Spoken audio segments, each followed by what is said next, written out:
And was it not the Apostle Paul who said in Philippians chapter 3, I've not yet arrived, but this one thing I do, forgetting those things which are behind and reaching forth unto those things which are before, I press. The word press is the word agonizomai. I agonize, sweat, bleed, strain. I press toward the mark for the prize of the high calling of God in Christ Jesus. What is he saying? He's simply saying, ladies and gentlemen, that I will embrace the thorn because God's grace is enough to sustain me through difficulty, through hardship, through misunderstanding. So watch this. I love how he explains this. Middle of verse 9 again. Jesus still talking. For my strength is made perfect. The word perfect means complete, mature. My strength is made perfect in your, out loud, what's the next word? Weakness. My strength, he says, is only completed through your weakness. That tells me something if you want a principle. You know what it is? God is attracted to my weaknesses, but he is repelled by my arrogance and self-sufficiency. You see, if I think I can handle it, guess what? God will let me try.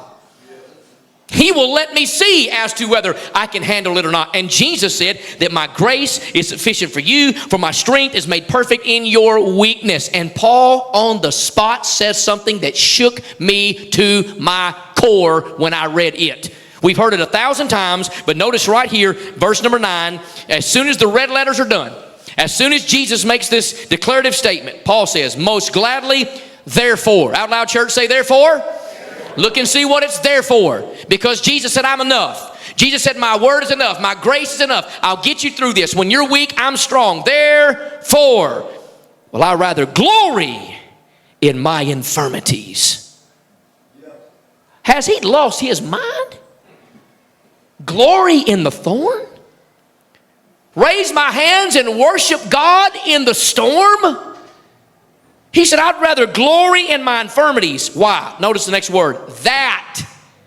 Because the word that is declaratively stating, here's what happens when we glory in the infirmities. That the power of Christ may rest.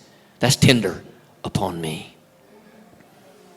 The idea is literally the power of Christ is laid upon our head. It's laid upon our backs, laid upon our shoulder. Remember Jabez, when he talked about being used, how he said, I want God to lead me. Let thine hand be upon me. Same context, same idea, same word structure here.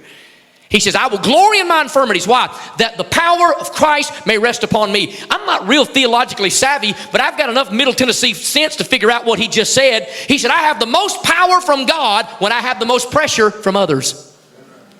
He said, when I'm under the most stress and the most pressure and the most pain and the most problems and the thorn is sticking me the greatest, that is when I have the most overwhelming experience of the power of God.